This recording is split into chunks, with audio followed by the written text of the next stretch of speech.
Hello and welcome to a very special live episode of Bad Gays, live from Sheffield DocFest, and we're here in the Crucible Playhouse in Sheffield. My name's Hugh Lemmy. I'm a writer and author. And I'm Ben Miller, a writer, researcher, and member of the board of the Schwules Museum in Berlin, currently at work on a biography of the fashion designer Rudi Gernreich. Thank you so much to everyone here for having us. Thank you so much for turning out.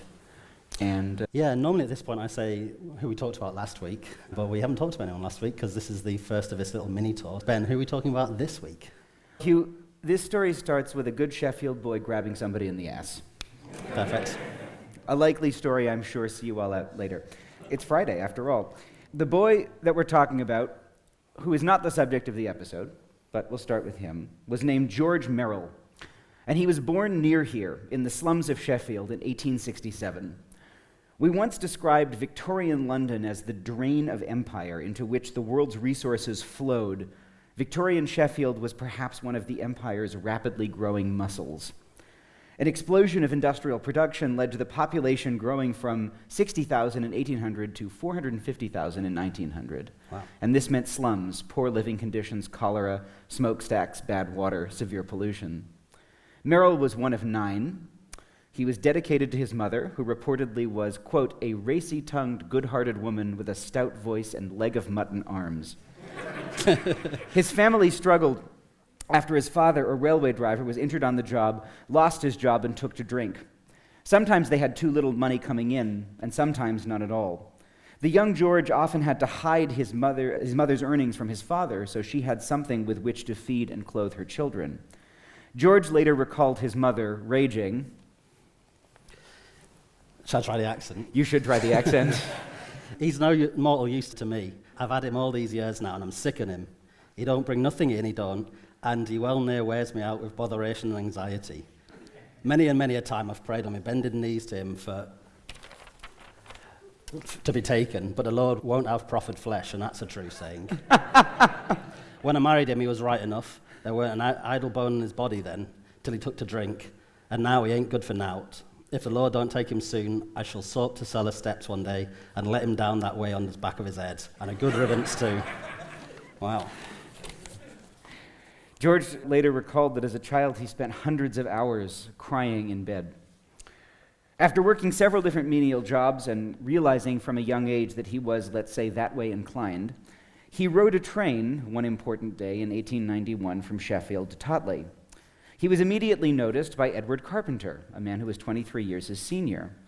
Carpenter had been a Cambridge student, an Anglican minister, and had moved to Sheffield in 1875, citing his preference for, quote, the grimy and oil-besmeared figure of a stoker, or, quote, the thick-thighed, hot, coarse-fleshed young bricklayer with a strap around his waist.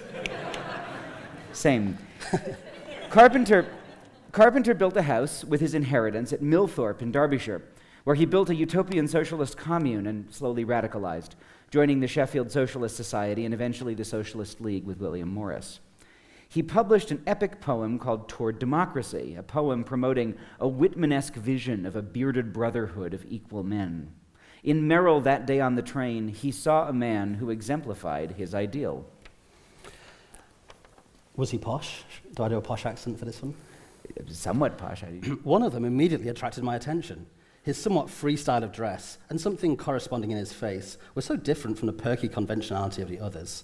And then that look of wistful sadness beneath. We exchanged a few words and a look of recognition.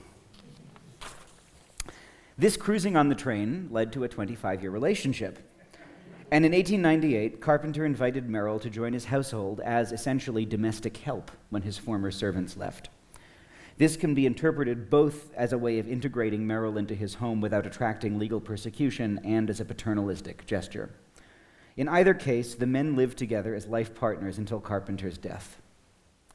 One fine day in 1913, a novelist came to visit. He was a rebel appropriate to his age, the novelist recalled of Carpenter. And now you should be very posh indeed. He was a socialist who ignored industrialism and a simpler life with an independent income and a Whitmanic poet whose nobility exceeded his strength. And finally, he was a believer in the love of comrades, whom he sometimes called Uranians. It was this last aspect of him that attracted me in my loneliness. For a short time, he seemed to hold the key to every trouble. He and his comrade, George Merrill, combined to make a profound impression on me and to touch a creative spring. George Merrill also touched my backside, gently and just above the buttocks. I believe he touched most people's.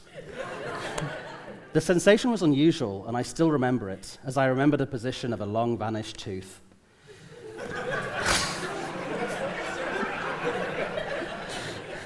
It was as much psychological as physical. It seemed to go straight through the small of my back into my ideas without involving my thoughts.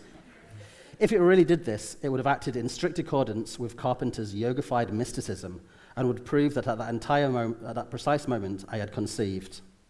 I then returned to Harrogate, where my mother was taking a cure, and immediately began to write Maurice.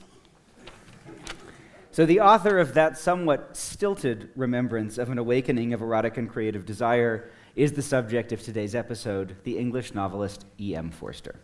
Fantastic. You better be nice, because he's like my favorite novelist. You'll see. He was born in London in 1879 in Dorset Square. At the age of 2, his father died of tuberculosis, and he moved to Rook's Nest in Hertfordshire, where he was raised until 1893. And in 1887, at the age of 8, he came into the equivalent in today's money of £1.3 million. Wow. This from his great-aunt Marianne Thornton, and this was enough to live off of and to become a writer. It was not an extravagant income, but it was the basis of his income. As he was growing up, his biographer Wendy Moffat points out, there were a series of scandals about same-sex activity that led to the passing of the Labouchere Amendment in 1885, the infamous gross indecency law that meant that even a brief glance between two men could lead to hard labor. He was raised in a climate of Victorian propriety so extreme it is almost impossible to imagine. Here he is, writing in a diary about his understanding of the birds and the bees when he went off to Cambridge at 18. Before he reads this quote, please imagine in your head the year when you think E.M. Forster learned where babies come from. Just come to the idea, pick something, and then you'll see by the end of the quote whether you were right. Learned at 18 that there was queer stuff in the Bible, and thought that lying together meant man placed his stomach against the woman's, and that it was a crisis when he warmed her. Perhaps a child was born, but of this I cannot be sure. Told my mother in the holidays that now I knew what committing adultery was. She looked worried and said, "So you understand now how dreadful it would be to mention it, especially if a gentleman was there." Never connected warming operation with my sexual premonitions. This chance guess that came so near to the truth never developed, and not until I was 30 did I know exactly how male and female joined. Woo! 30. Morgan, as he was known to friends, went off to Cambridge in 1897 and studied at King's College. There he joined the Apostles. This is a secret group of Bohemian students, 12 at a time, which as far as we know still exists, although it is a secret society. As far as we know about them, they meet every week to eat sardines on toast, to discuss each other's essays, and let's just quote their former member, the philosopher G.E. Moore. Also, on the Apostles, this is my specialist subject, but also was where the Cambridge Five, three of the Cambridge Five met. Yes. It's has a gay overtones, I'll say. Read the quote. Okay, sorry. but yes. When I came up to Cambridge, I did not know there would be a single man in Cambridge who fornicated.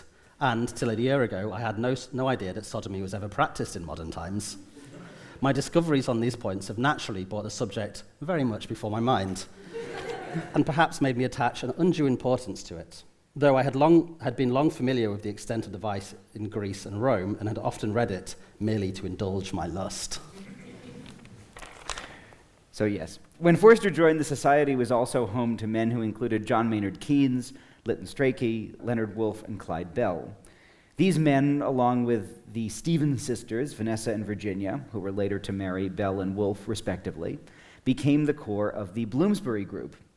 The society was known for alternative thinking and what one source calls, quote, aggressive, unquote, homosexuality. Some young initiates were apparently chosen more for their twinkish good looks than intellectual ability. To quote Lytton Strachey, "Can you imagine the torture of knowing for a fact that someone for whom one would be disemboweled is prostituted to Keynes?" The Bloomsbury group, as Dorothy Parker infamously said, lived in squares, painted in circles, and loved in triangles.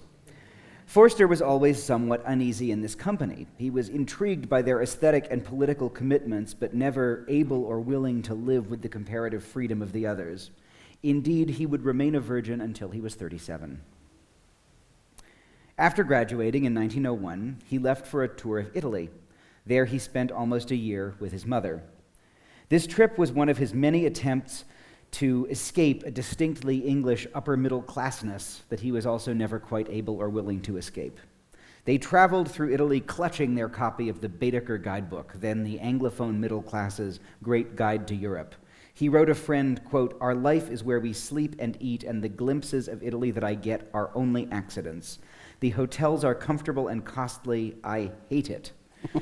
His biographer describes wallpapered rooms, services at the local Anglican church, stewed prunes, boiled beef, and a pensione on the banks of the Arno run by a Cockney landlady.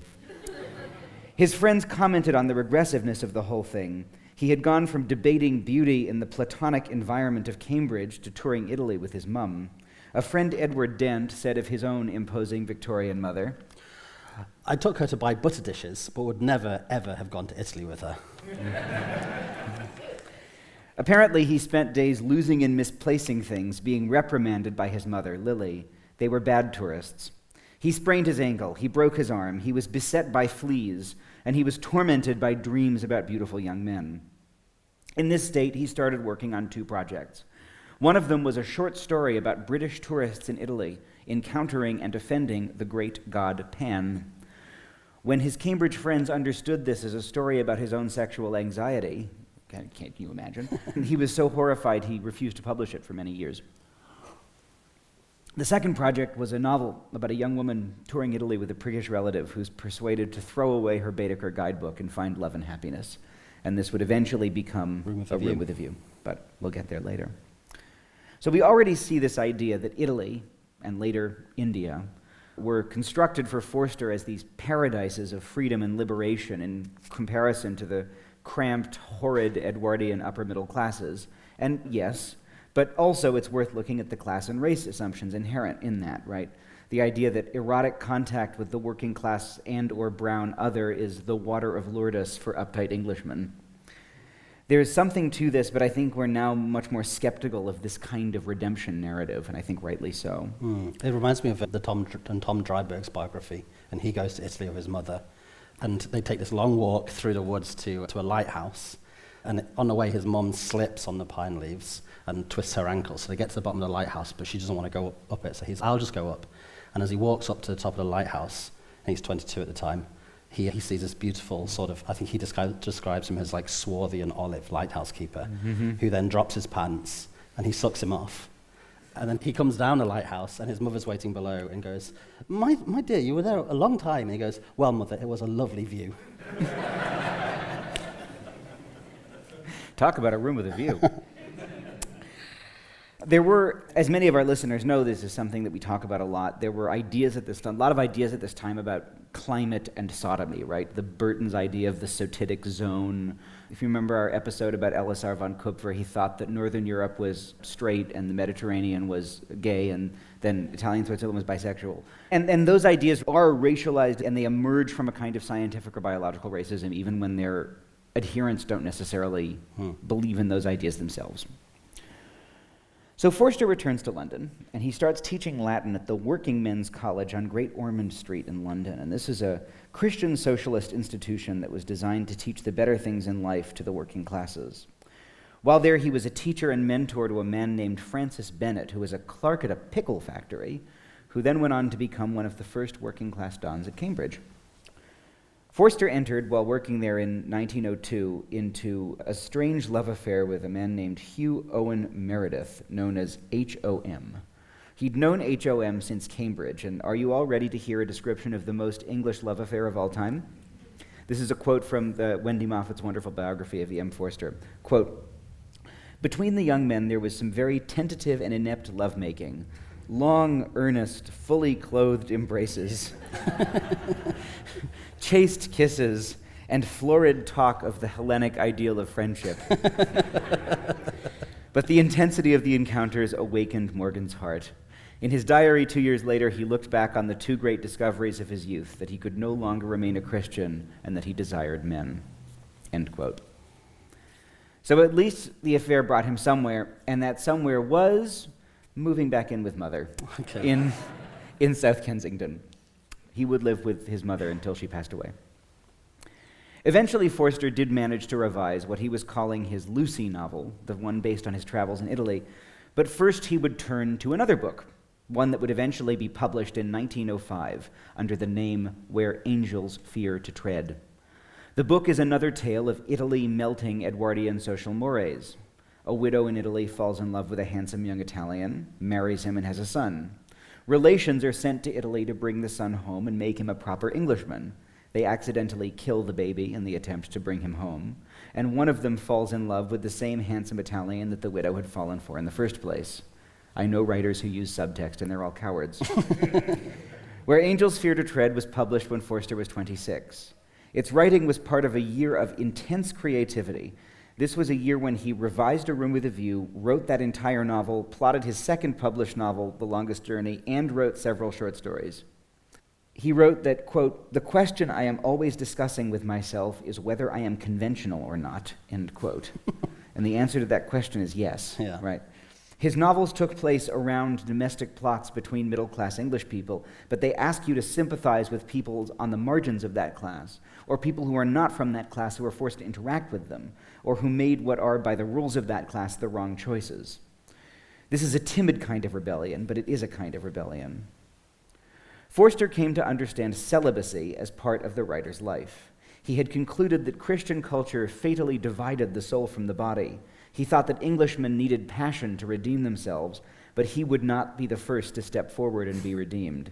He wrote, "I'd better eat my soul, for I certainly shan't have it. I'm going to be a minority, if not a solitary, and I'd best make copy out of my position. There is nothing contemptible or cynical in this. I too have sweet waters, though I shall never drink them." Oh, that's sad. Yeah. This is essentially the writer announcing his intention to write novels instead of having sex. And until he was 37, that is precisely what he would do. But let's think a little bit about the word minority here and what this means. I think it's an interesting word choice because, as we talk about a lot, this is the period where this minority theory of homosexuality is beginning, right? And it's part of this broader thing that's going on where acts are becoming identities. And what's interesting to me is that even someone as repressed as Forster, who I believe at this point still does not know how babies are made, is still able to publish, or at least write in his diary, about his sexuality in this minoritarian term. Like he's conceiving of himself as being, quote, a minority, right? Not alone, not unlike anyone else, but as part of some kind of group. Yeah, like he's recognizing himself within as a social subject, within like a social identity, but without even knowing about the birds and the bees yet. Yeah, but it's interesting. So it was to be novels and not sex. Forster's ideal type was, to quote again his biographer Wendy Moffat, quote, "The garden boy and the laborer, the clerk and the dark-skinned man, the romantic idea that love could be both an expression of lust and of tolerance was incarnated in a particular form," end quote. As he sent Where Angels Fear to Tread off to the publishers, he sought his next reasonable escape from Mother. He found it in a position he came to through a friend at King's, a friend named Sidney Waterloo, who had an aunt seeking an English tutor. The aunt lived in a town called Nassenheide, which means damp field, in Pomerania in Germany, and lived on 8,000 acres. You have to be from England to think that a German town called Damp Field is some kind of romantic escape. Forster went there, and he taught the children for the summer of 1905. And while he was there in his diaries, he spent a long time ruminating on a question that comes across the minds of many of us as our friends start getting married. What happened to them? What is this world that they're now in? What are they doing there? What do they do with each other? Why, in general, are people divided into groups, into tribes, into us's, into thems? How can we better understand each other? The question of what to do about all of this was never very clear in his mind, but the idea of connecting to other people in some kind of honesty started to occupy his thoughts more and more. And one of those other people was a young Indian man he met in 1906, Syed Ross Massoud. Masood was the son of a judge on the High Court of the Northwest Province of British India. He had been born in Delhi, and he was in England getting ready to go study at Oxford. Forster tutored him in Latin, and he fell in love with his tutee. And he was led on by the young man's avowals of love, which it turns out were coming from a place of 19th century romantic friendship and not a place of romantic passion. Forster wrote in his diary, quote, "He is not that sort, no one whom I like seems to be," end quote. But still, the relationship or friendship helped Forster see beyond the boundaries of his own Englishness. Masood scolded Forster for, quote, "measuring out his emotions as if they were potatoes," end quote.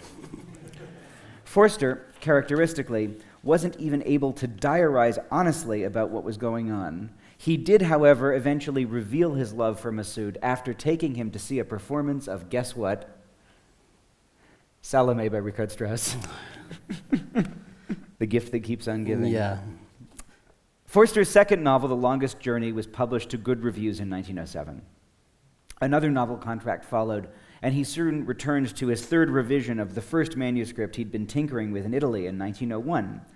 The Lucy story began to expand, and it was pushed on by Forster's discovery of the poetry of Walt Whitman, particularly the Calamus poems, which are the specifically homoerotic Whitman poems. Forster began to read an explicitly gay canon. He even had the chance to meet with Henry James, the master, who he actually found interpersonally very disappointing. He thought that James was staid and stuffy and felt that he was so disconnected from sex and from the erotic that he was almost impossible to be around. That's ironic.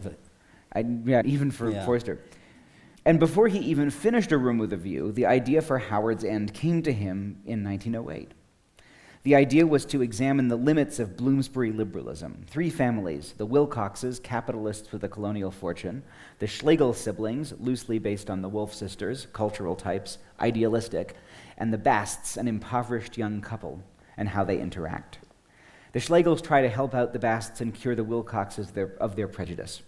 The symbolic question is who will inherit the titular house, Howard's End, which is a one-to-one depiction of that idyllic home in which Forster was raised as a young boy. Mm-hmm. And that question basically stands for, as England moves away from the aristocracy, who's going to own England? Is it going to be brash new money, or is it going to be the cultural idealists? The whole central sermon of the book. Oh, great. Only connect. That was her whole sermon. Only connect the prose and the passion, and both will be exalted, and human love will be seen at its height. Live in fragments no longer. Only connect, and the beast and the monk, robbed of the isolation that is life to either, will die. And I think it's very ironic that someone who I think at this point is about a year away when Howard's End is published from learning where babies come from, is able to conceive of live in fragments no longer from the position of living so firmly in fragments. Yeah. Well, it was a quest. His entire life was to make those connections that he felt he was lacking. And Vivian Gornick, the great critic, points out this contradiction, these detailed emotional lives being described by someone who had never had his own. After Howard's End was published, Forster's relationship with his mother became a little bit more strained. At this point, he's a very successful novelist. He's a grown adult. He's somewhat of a literary celebrity, but he's still living with Mummy, right, who's this representative of everything he hates himself for not being able to escape. But the book sold well enough that he could plan a trip to India to see Masood. Mm-hmm. And so he learned a bit of Urdu, he read his Buddhism and his Baedeker, he learned to ride, and he sailed to India. And the visit was disappointing. Masood was a trustee of the Anglo-Oriental College. He treated Forster as a visiting dignitary, not as a lover. Forster left quickly and began to travel around India observing. And one of the things he observed was the way that the empire destroyed both the colonized and the colonizer, right? English people living in India in horrid little suburban homes eating boiled beef and peas. India, his biographer Wendy Moffat writes, made Forster aware of his own Orientalist and colonialist attitudes, and yet he was still trapped within them, right? As with everything else he knew, and yet he still felt completely trapped inside. Maybe there's a kind of honesty to that. He comes back from India in the fall of 1912 to Mother. Mother, due to her rheumatism, decides to take the waters at Harrogate. Forster makes his fateful visit to Edward Carpenter and George Merrill and sits talking about Thoreau and democracy with people who, unlike him, at least in Carpenter's case, had actually given up the trappings of middle-class English life to live out their ideals. And gets touched on the arse. This is when he gets touched on the ass by George Merrill. And he gets touched on the ass by George Merrill, and as we learned in that quote, immediately goes home and sits down, and between 1913 and 1914, writes this novel, Maurice. It was revised in 1932, it was revised again in 1960, but it would not be published until after Forster's death in 1971. Maurice tells the tale of Maurice Hall, who grows up from prep school. He realizes he's that way inclined at Cambridge, and after he attempts to cure himself, he meets on an estate a gamekeeper named Alec Scudder, with whom he has sex and enters a relationship. He runs away from his class and the expectations of his life to be with Alec. Forster kept the novel under wraps with a note appended that read, "Publishable, but worth it?" He was apparently worried about the response. When the book was published, by the way, the ever so wonderful British press maybe richly rewarded his paranoia. So the Telegraph referred to Maurice as, quote, "a wasted effort, a plea for public recognition of the homosexual," end quote. Philip Toynbee called the novel, quote, "deeply embarrassing," end quote. And when the Merchant Ivory film of it was made in 1987, get ready to scream here, the Times asked whether, quote, so defiant a salute to homosexual passion should really be welcomed during a spiraling AIDS crisis. Oh my God. There's actually an interesting story about its publication, because it was Christopher Isherwood, I believe, who persuaded him to publish it, who was then living in the time in California, famously. And, I have to try and remember this, but I listened to a documentary about it years ago, that they had to get the manuscript to Isherwood to do the final edits on it, but to post it would be a criminal offence because it was seen as pornographic. So it was smuggled to America, and then it was passed hand to hand, like across the US, smuggled across the US by people, gays travelling across the US to get to California, where he could finally edit it, and then it was published. Amazing. Yeah. So the few straight people that he showed bits of the manuscript to or talked to about it were shocked. And so for the rest of his life, Forster only showed the manuscript to gay people or to people like D.H. Lawrence, who he knew were sex radicals of some stripe or another. Isherwood saw the manuscript before publishing his gay fiction. Lytton Strachey saw it. Edward Carpenter saw it. D.H. Lawrence saw it, and it's thought that actually the plot of Lady Chatterley's Lover, where it's also a gamekeeper with whom the titular Lady Chatterley has her affair, emerges from this. As he worked on it, by the way, from 1913 to 1914, Mother, who was used to seeing his drafts, always wanted to take a look, and he kept telling her, "No, Mother, you can't see it, it's not right." At the end of 1913, with much of Maurice written, he noted the following in his diary. Lustful thoughts and glances leave a terrible depression behind them. Acts would not. They involve the personal, however grossly. In 1914, he traveled... What was he saying there? Like, the fantasizing and maybe jerking off makes him feel depressed about it, but because there'd be a human connection, if he was actually doing it, then only connect. Yes, a human connection would redeem desire somehow. So in 1914, he traveled to Egypt and Germany with his Bloomsbury friend Goldsworthy Lewis Dickinson. Known as Goldie, he would later become horrified by the First World War, and soon after the First World War broke out, become one of the first people arguing for a League of Nations. Forster was a pacifist, and he was 35, and so he took a job working for the Red Cross, assuming it would get him out of the draft. And he was in fact medically examined, but he was deemed unfit for military service. And so he became what's known as a searcher in Alexandria, whose job it was to interview people in hospitals trying to figure out what had happened to lost soldiers. He modeled his service on Walt Whitman's nursing work in the American Civil War. He had grand hopes of Alexandria, that it would be this amazing city full of Egyptian antiquities and history, but he confronted a city that had been denuded, colonial administered, one of the empire's strange collection bins, full of refugees from the Ottoman Empire and English people, stores, and goods. It was also a place with a lot of soldiers, and so, naturally, was known for vice. At this time, he also befriended the poet Constantine Cavafy. Cavafy was one of the most important Greek poets. He's also gay. At this time, actually, Cavafy had only ever distributed his poems to his friends. Forster visited Cavafy in his flat. This was a dark apartment in the Greek Quarter, on a street called Rue Lepsius, which was known as Rue Clapsius because it had so many brothels. Seen many of you there, I'm sure. Cavafy said, quote, "Where could I live better? Below the brothel caters for the flesh, and there is the church which forgives sin, and there is the hospital where we die." Beautiful. Forster was thrilled by Cavafy's honesty, right? He's reading these poems in Greek. Forster calls him a Greek gentleman in a straw hat, standing absolutely motionless at a slight angle to the universe. This model of private but very honest literary creation, right, that's completely honest about same-sex desire, inspired Forster. And so Forster began what his biographer describes as, quote, "a campaign to have sex of some kind with someone."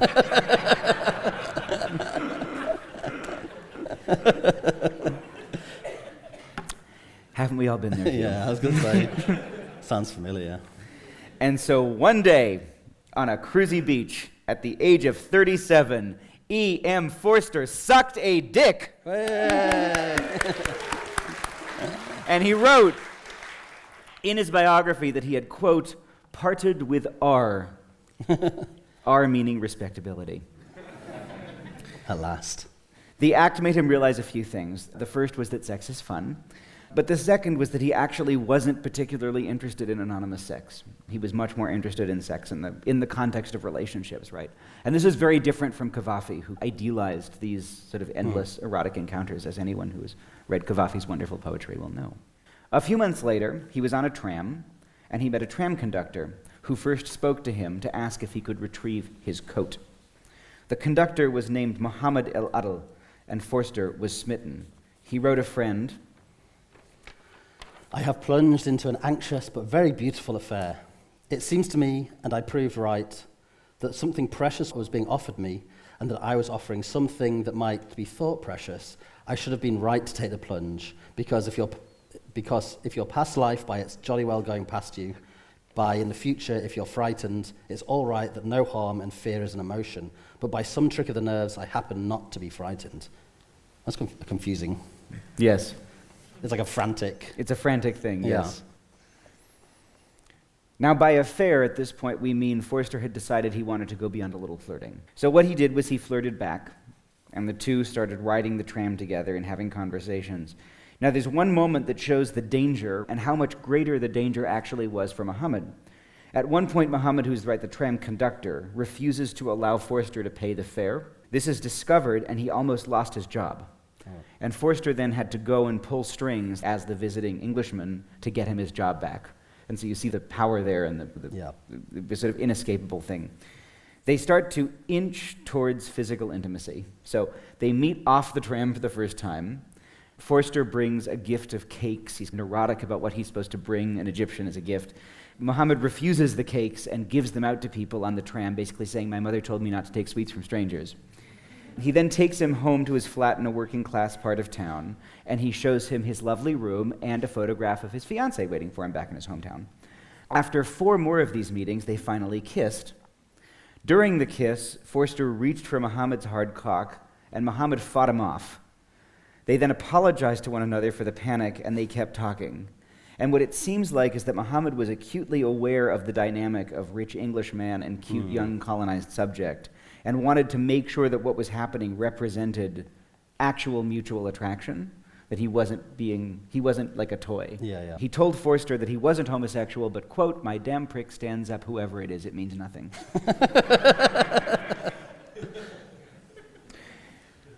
What Forster really wanted to do was to bottom, but finally, Muhammad eventually initiated sex and allowed Forster to give him a handjob. Forster helped Muhammad get a better job as a spy, and so pretty quickly after their meeting, Forster sent Muhammad away from Alexandria to spy in the Canal Zone. They did see each other, though, on leave, and eventually, after his brother died, Muhammad came into a small house in a slum where the two men lived for a time, sleeping in one bed, washing out of little basins and having sex, and discussing Muhammad's plans to marry his brother's widow and adopt their children. As all this happened, it was time for Forster to leave Egypt. Muhammad ended up deciding instead to marry the widow's sister. Forster then crashes the honeymoon, loans Muhammad some money, briefly fantasizes about moving the two of them back to England with him, and then finally left. But Muhammad and his wife did name their son Morgan after him. Oh. In 1922, Muhammad died of tuberculosis. Forster then... Although it's like very tragic, the description of their flirtation, like repression is hot. That's also the problem here. Right? I know. You know, the kissing, the touching, the four dates. I don't know. Yeah, it's just... Oh, Hugh, you are English. Yeah, sorry.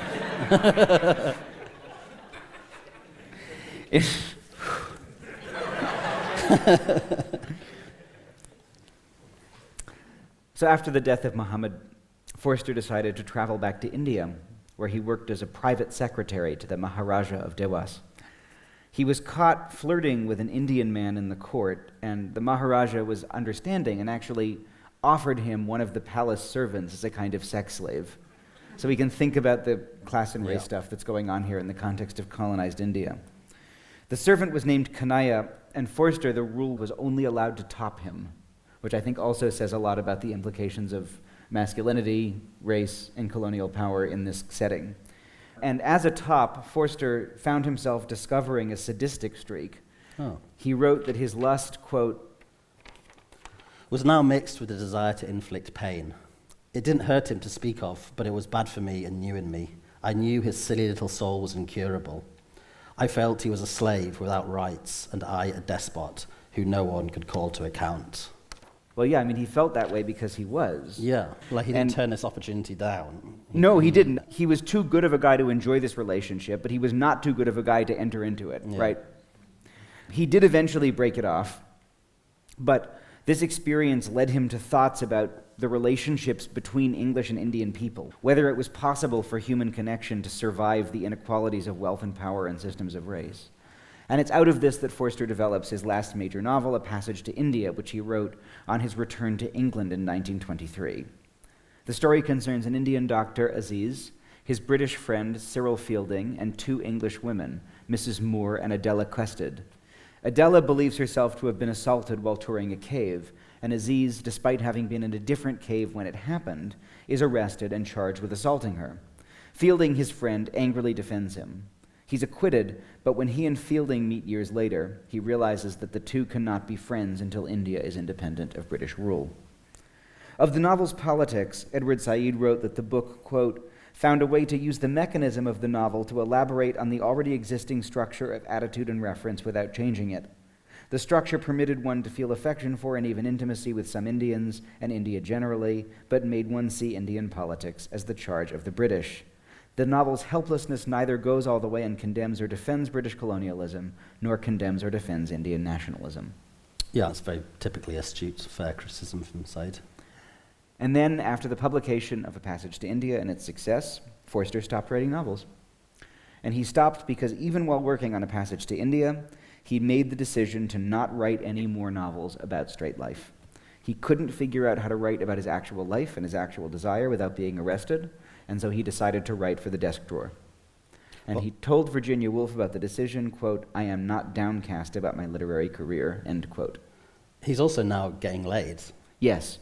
So that's like maybe a big part of that. You know, like absolutely. Yeah. But it's important to say it's not like he was getting laid and he was like, oh, finally, I don't have to write anymore, I can have sex. It's more that he was getting laid and he couldn't figure out a way to write about it, honestly. And so his new sex life brought him much joy, despite its peculiar form.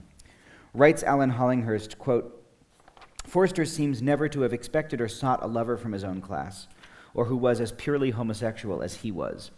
Love and sex were viewed as beautiful concessions from men whose lives were committed more fully elsewhere. Forster was a serial adulterer, if that can be said of a single man taking married lovers, end quote. The first of these was a cab driver named Reg Palmer, who reminded him of Muhammad. Reg was mixed race, he lived with a wife and child, and soon Forster was going round for dinner. Somehow Forster got Reg into his own home with the excuse to Mother that he was, quote, giving Reg French lessons, unquote. French kissing lessons. One memorable sexual encounter occurred when Reg was helping the Forsters' moved house. They fucked in the empty parlor of the old house while Mother was at the new house unpacking the china. Eventually, Bess, who was Reg's wife, got jealous and forbade him any more French lessons at the Forsters. Forster also had an affair with Harry Daly, who actually deserves his own episode someday. Daly was Britain's first openly gay policeman. He came into the Bloomsbury circles through the writer J.R. Ackerley, and then he was friends with Duncan Grant, who painted him, and Forster, with whom he had an affair for 7 years. But what Forster was really looking for was a nice working-class boy to take care of him, in the way that George Merrill had taken care of Carpenter. In 1930, with the Daly affair winding down, he went to a party thrown by Ackerley to celebrate the 1930 Oxford-Cambridge boat race, and he met another cop, a man named Bob Buckingham. When they met, Forster was 50 and Buckingham 28. Buckingham was reading Dostoevsky. 28? That's a little later, but... Sorry. 28 looked different back then. Yeah. It didn't have Tough paper round. moisturizer technology is getting better by the day. Buckingham was reading Dostoevsky at the time, and that's what made Forster invite him over. Eventually, the relationship was consummated, as Forster wrote a friend, quote, "The spiritual feeling has extended to my physique." Forster's happiness was not interrupted when Buckingham started dating and then married a woman named May Hockey. The wedding took place in 1932, with Forster as witness. At first, Buckingham cut off the physical part of their relationship, but then started inviting Forster over, and eventually the three settled into a triangle. May agreed to an arrangement where Buckingham gave Forster half his days off because she also liked him, and she liked his interesting friends. May and Buckingham named their child after Forster, who became the godfather. When May became ill with tuberculosis and was sent to a sanitarium, their child was sent to May's sister, and Buckingham went with Forster to Amsterdam, where they stayed with Christopher Isherwood and his lover for a few weeks. Forster developed a warm written correspondence with May, and the triangle continued until Forster's death. In 1945, Lily Forster died. In 1946, he was elected an honorary fellow of King's College, where he lived for the next long while. In 1949, he declined a knighthood. When his health declined, he was taken care of by Buckingham and May, and he died at the age of 90. The year after he died, Maurice was published. I want to end by asking you to read two quotes that sum up Forster and his life. First, the cry of Forster, the frustrated Englishman. "Porridge or prunes, sir?" That cry still rings in my memory. It's an epitome, not indeed of English food, but of the forces that drag it into the dirt. It voices the true spirit of gastronomic joylessness. Porridge fills the Englishman up, prunes clear him out, so their functions are opposed. But their spirit is the same. They eschew pleasure and consider delicacy immoral. Everything was grey. The porridge was in grey lumps, the prunes swam in grey sauce. Then I had a haddock. It was covered in a sort of hard yellow oilskin, as if I'd been in a lifeboat, and as if it had been in a lifeboat, and its inside gushed salt water when pricked. Sausages and bacon followed this disgusting fish. They too had been up all night. Toast like steel, marmalade a scented jelly. I paid the bill dumbly, wondering again why some things have to be. They have to be because this is England, and we are English. And that's also on that anecdote is when he's offered the prunes or the porridges on the boat train, the train ferry, back from his sojourn, I think, in Italy. So yes. It's like the contrast. He's like, okay, back in England, prunes or porridge. And finally, the cry of Forster, the frustrated homosexual. How annoyed I am with society for wasting my time by making homosexuality criminal. Where's the last bit? The subterfuges, the self-consciousness that might have been avoided. And that's the life of E.M. Forster. Go backwards to the thing. We go back to the questions. Questions. What do you think we've then lost? I mean, we had a great writer, but his inability to publicly discuss his homosexuality. As a writer, he's someone who thinks through his books. The repression around that fundamentally meant we may have lost 10 fantastic novels Or do you think that there's some of a logic going on there? And as a second part to that question, do you think that he would, like if he'd published Maurice, say in like 1950 or even in the 1930s, it would have destroyed his career? Or would it have made him a... It's hard to tell, right? Because the Isherwood Berlin stories get published well before Maurice gets published, right? Yeah. In terms of whether it made him, whether we would have, the novels that we do have are the result of the person who did exist. And so we wouldn't have had those novels in a world where he was able to write about his own desire. And many critics have noticed, and it's actually something that I feel too, like Maurice is a book that I want to like more than I do. Yeah, it's right? Far from his best. It may also be because he wrote Maurice 2 years before losing his virginity. So that's why every time there's a sex scene in Maurice, they disappear into a darkened room and clouds move across the sky and the curtains flutter, and he may have... he knew where babies came from when he wrote that. He didn't when he wrote Howard's End, which is amazing. It's amazing that someone wrote Howard's End and didn't know where babies come from. It's amazing that someone was able to. But so much of the topic of the novels, right, is this kind of self that realizes the impossibility of its position and yet is unable to overcome it. And from the position of the colonized, or from the position of someone like Edward Said, who's writing about the effects that this kind of Orientalist writing has, that internal struggle is not particularly interesting, and I understand why. Or it is interesting, but it's not redemptive, right? And I understand why. But I think we have the novels that we have because of the character that we had. Yeah. If he wasn't in that position of repression, then he wouldn't have... Yeah, he wouldn't have written those books. Okay, so we have one from Anonymous, which feels very fitting. In the podcast, you often talk about gay men and their relationships with mothers and fathers. Can you say anything more about E.M. Forster's father or his relationship with his mother? Sure. I forgot to mention that. His father died when he was very young, so he had very little relationship with his father. And his relationship with his mother was, she was the representative, the embodied representative of everything he found awful about Victorian life, but he also loved her very dearly and carried a photo of her when she died and wondered how he could go on when she died. And there's maybe a misogynist gay guy tendency to go with him a little bit too much in making this all mother's fault. Yeah. She, no less than he, was entrapped in her own kind of positioning and status. Yeah, and not being a writer, you don't get to learn the internal world of her. Of her, life. Exactly. Right. If he hadn't been a writer, then he would have probably come across equally badly. Do we have any people who'd like to raise their hand and ask a question? Because we do have a mic here if you don't want to use this technology. We have someone here, right here. Yeah, sure.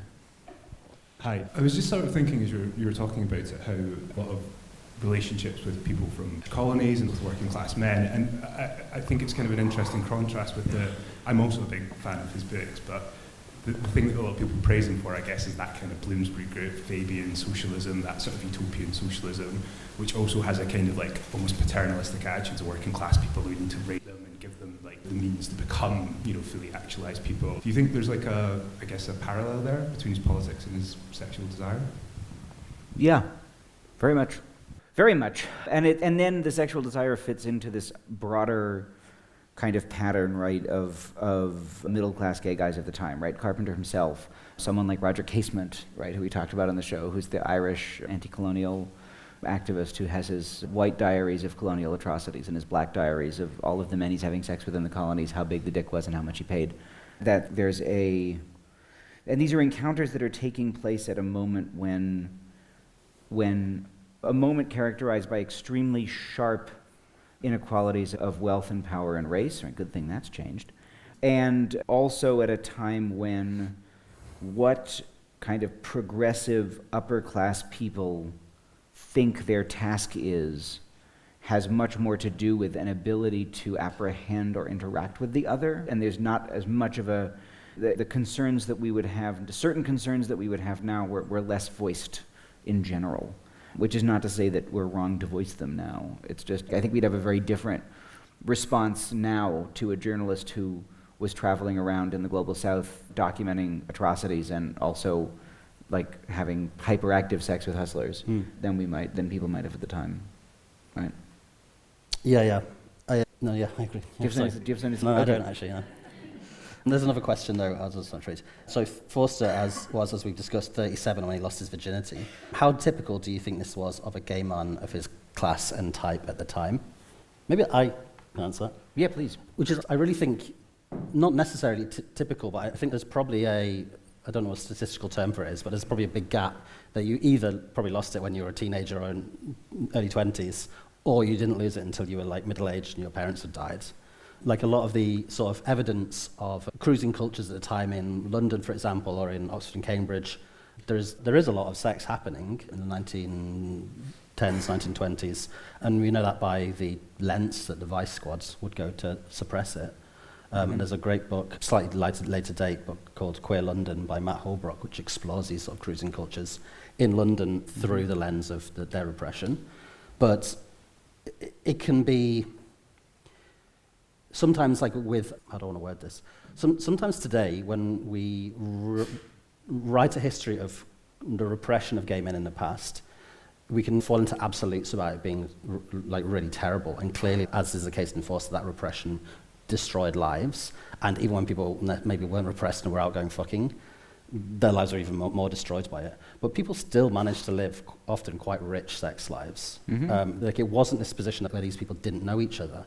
Like as in the Bloomsbury group proves, and as these case reports around the vice squads prove, like there existed a homosexual culture where people had to live underground but could actually live those lives fully. Look at the apostles, right?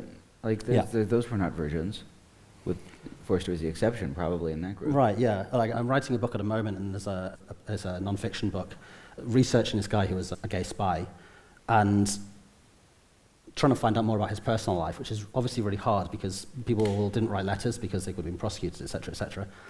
And in the process of this, I found out he died in 1994, and I found a letter from 1940s where he writes a letter of recommendation to an Oxford college asking, like, I know this young man and he's very smart, and if you could give him a look in, that would be great.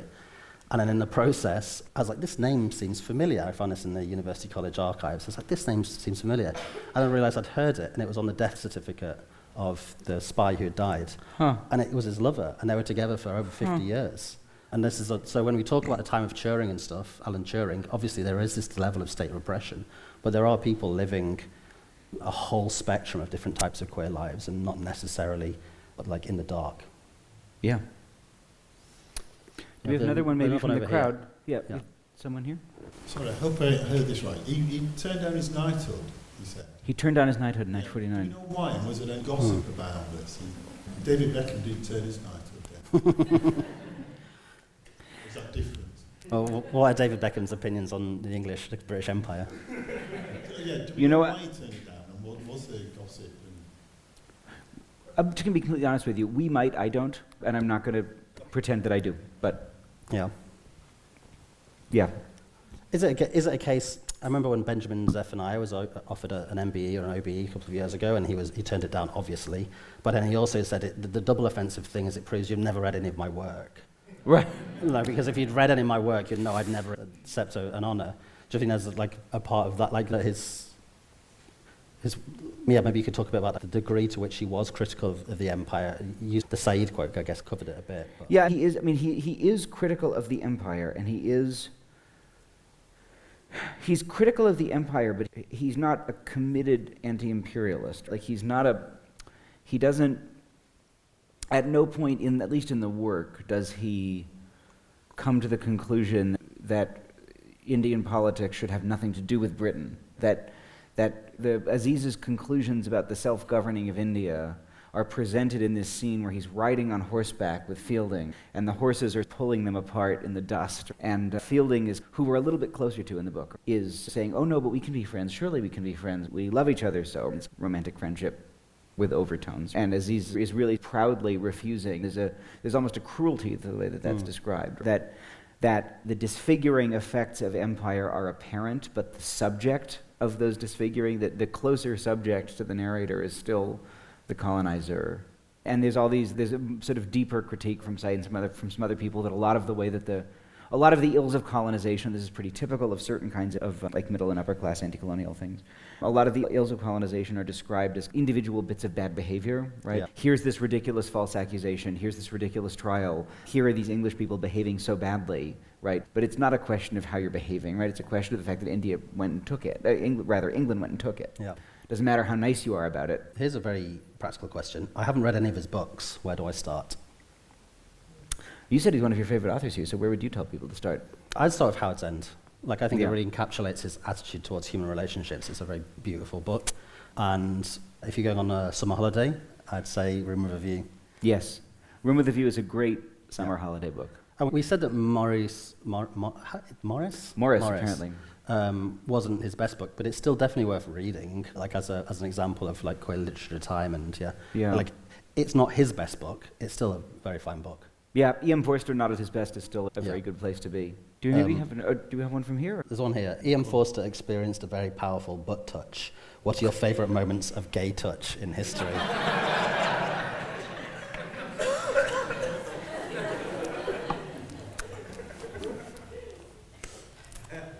This is real history, not your personal history. I should hope. God, get me drunk first. Moments of gay touch in history. This is a pretty good one. I'm drawing a blank. Like historical moments of touch that are written about in terms of. Oh, I thought it was a good question, but it's a good. No, it is. It's not a bad question. I'm not being very good at answering it. Do you have any? Lawrence of Arabia. Yes. The moments that he had with his friend in the sand that he talks about very delicately, which deal with a lot of the same things. I guess Lawrence is the counterpoint to Forster in that he came from the same sort of society. Yeah. He experienced a lot of the same sort of repression, but he lived it out in the opposite way, which is to go full tilt into adventure. Yeah, because he was a top. Not to be too much of it. Not to be too much of it. Was he? Oh no, that's right. He was. But wasn't he? I think it was a switch because later in his life he became beaten. Yeah. Right, because later in the game, later in life. There's a whole room for a new book here, which is just a list of every gay person in history and whether they're top, bottom, verse, side, switch. Wasn't Grace Lavery working on something about top theory and bottom theory? I think there is a Grace Lavery article about this somewhere, and it's very funny. I might have told this anecdote before, but a couple of years ago, some friends of mine in Spain gave me a book in Spanish called 100 Gays, which is a book of 100 gays, which was great anyway. It was a good way of practicing my Spanish. But I opened it up, and it had in the front cover, back cover, flyleaf, and annotated throughout a list of perhaps another 100, 200 gays that this author thought was gay. Amazing. And like various popes, like lots of people from Spanish history, and each one he'd like annotated with, or I think perhaps she had annotated with their own comments about it. And Franco was in there, repressed. Yeah, it was. Wow. But it was a very nice sort of piece of, I guess, because the book was published in '92 or something, and it was clearly like this sort of beloved article this person had used to like develop their own queer history, capturing the rumours of the time, and a lot of them were people who weren't publicly known as gay at the time, but since that has come out, so they obviously knew what they were talking about, and then also included their own utopian poems about their ideal gay society, which was a monastery in which everyone, it was like basically a sort of communist monastery in which everyone wore the same overalls. So it was a really strange little item. There's something kind of Whitman-esque about that, right? Whitman-y, Edward Carpenter-y, bearded brotherhood. Yeah, but I think it was a lesbian version of it. Amazing. Do we have another live question, maybe? Yeah. I see someone here on this aisle, and maybe the third row back. Wave. Yeah, great. Sorry if this was kind of covered a little bit earlier, but you were mentioning about sexual identities, like Edward Carpenter is your sort of concept with Uranians. I was just interested in what you thought Forster thought himself as his life, what kind of identity he felt he was. Even though that's a very fluid thing, it's always constantly there. Actually, I don't think Forster was necessarily a very fluid thing. I think Forster thought of himself, I think the word, from all of Forster's writings, from all of his diaries, from that word minority that he uses in that kind of early diary entry, I think Forster thought of himself as a homosexual. I think he's in fact probably one of the first people to, not one of the first people to do so, but he's part of this first generation of people who are really thinking of themselves as a homosexual in this way, in this like kind of post-sexuality way. And one of the things that's a really interesting piece of evidence for me as a historian, because we're always looking for things that either buttress or that pull against or that tear against these kind of broader understandings of categorical shifts that occur over generations, right, which are, of course, always imperfect, right? It's not like everyone wakes up one day and is like, I am a homosexual now. But that political economy, broadly constructed, creates conditions of possibility for people to think about acts in different ways. And when you see someone like Forster who's this profoundly repressed, nonetheless writing, I'm part of a minority in a diary, that's a really good clue, right, that there's something to this idea that in this place, among this class of people, this idea that these acts make you part of some group, which has some marking, right, and which you can feel yourself to be part of a decade or more before you've ever done anything about it, right? This is a long time before Forster actually sucks a dick, much less anything else. That, I think, really points us to that, and points us to Forster as being really living at the moment when that kind of category is becoming possible. So the final question I think that we have to take is the classic question that we always ask at the end of each episode, which is... Good gay, bad gay, good not gay, bad not gay. Oh, I think we can all, unless anyone's got a problem, it's definitely gay. Gay. Maybe we'll do good, bad, and complicated, and we'll do it by a round of applause. So if you think E.M. Forster was a good gay, can you clap now? Nice. A complicated gay? No, a bad gay. What's that? Bad gay? And a complicated gay.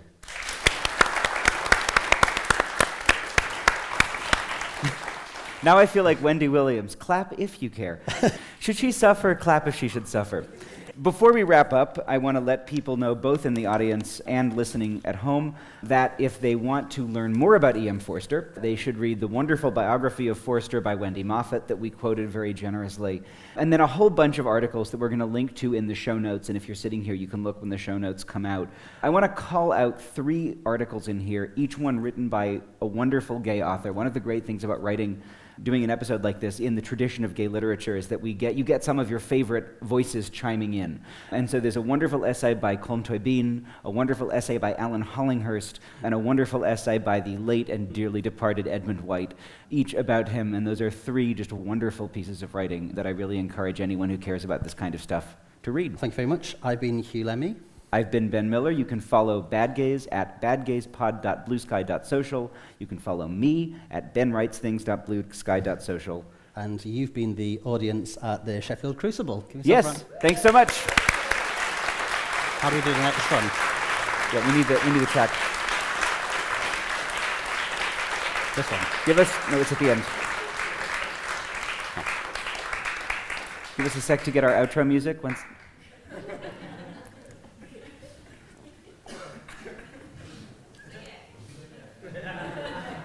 Oh. We'll add it later. Cheers. See you outside. Thanks. Bad